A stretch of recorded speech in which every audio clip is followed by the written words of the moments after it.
Like, what do you have to say to people who don't think you're authentic? And here's what Meghan Markle says. You have to be authentic. Just be authentic. Did you see my baby mama dance? I can't stand the inauthenticity. It has to stop. I tried with you, Meghan, really. You got to pick a lane. You got to stay in it. Okay. Candace Owens has just stepped forward with a claim that stops you cold. Meghan's pregnancy story doesn't add up, and the truth has been hiding in plain sight. But here's the part that changes everything. This time, it's not just Candace talking. An actual insider from inside Portland Hospital has quietly broken years of silence and revealed details never meant to leave those walls. Details that tear the entire fairy tale wide open. Once you hear them, you'll never see Archie's birth the same way again. Let's go back so you understand exactly why this matters. Remember Harry's memoir, Spare? It was sold as raw, honest, no-filter truth. But buried inside was one quiet sentence that detonated everything. Meghan had 2 epidurals, gave birth at Portland Hospital, and they were home at Frogmore Cottage within less than 2 hours. 2 hours. To most people, that sounds quick. To anyone who's ever given birth, that sounds impossible. To doctors and hospital insiders, that timeline isn't just suspicious. It is medically and legally impossible. Let's break it down. Portland Hospital to Frogmore Cottage is a 1-hour drive, minimum. So if they were home in under 2 hours, that means the baby was born. Meghan recovered from 2 epidurals. Doctors monitored mother and child. Nurses finished every check. Discharge papers were signed. Bags were packed. Security was arranged. And then they drove an hour home. All inside roughly 60 minutes. Not possible. Not safe.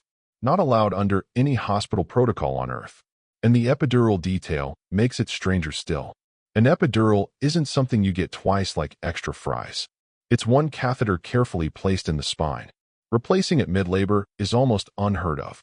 2 separate spinal procedures while a woman is in active labor? That would require 2 full setups, 2 consents, 2 anesthetists, and a medical reason so serious it would be documented for life. Yet Harry writes about it casually, like it was no big deal. There is no world, royal or otherwise, where a woman has 2 full epidurals, delivers, gets checked, and is driven an hour home inside 2 hours total. This wasn't a birth story. This was a script written to sound emotional, but not to match actual medicine. Then there's the hospital itself. The Portland Hospital Harry described simply does not exist.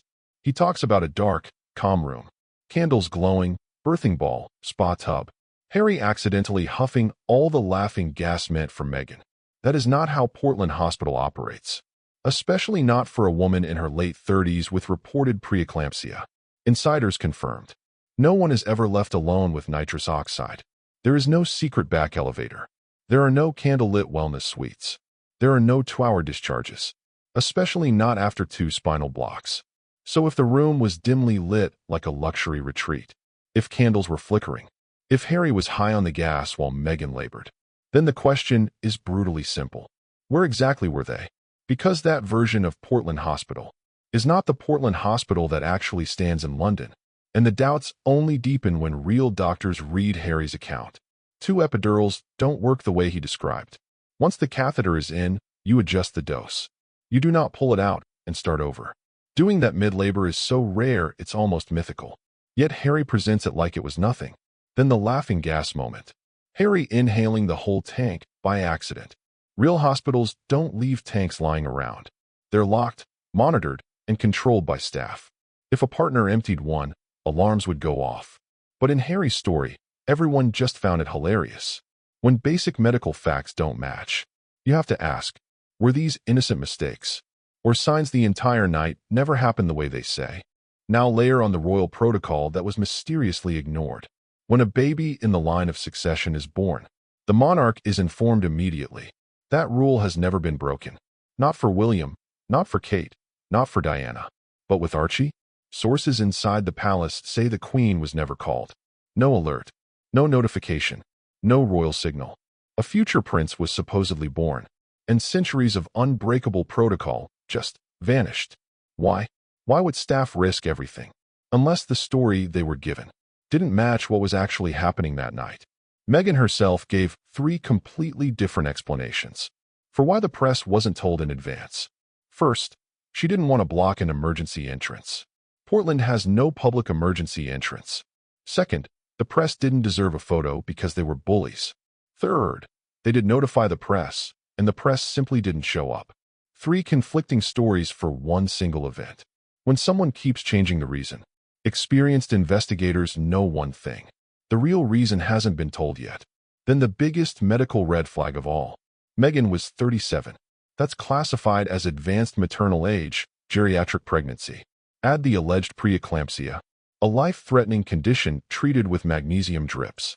Constant monitoring, bright lights, no early discharge. Yet weeks after giving birth, Meghan was flying internationally. Red carpets, photo shoots, long-haul flights. 0 visible signs of a woman recovering from severe preeclampsia. Real preeclampsia patients are kept under observation for days, sometimes weeks. They don't bounce on planes and red carpets, looking flawless 2 weeks later. The small cracks seal the deal. Harry sneaking out at 2 a.m. for Nando's chicken? Portland has 24-hour private chefs. Nando's closes at 11 p.m. The secret royal elevator to whisk them out unseen? Multiple staff confirm no such elevator exists. The doctor first reported to have delivered Archie, later denied any involvement. Even the media had to print corrections. So here we are. The insider testimony. The impossible 2-hour timeline. The 2 epidurals that never happened. The laughing gas comedy routine. The missing royal notification. The luxury hospital that doesn't match reality. The high-risk pregnancy described like a low-risk spa day. The preeclampsia that magically disappeared.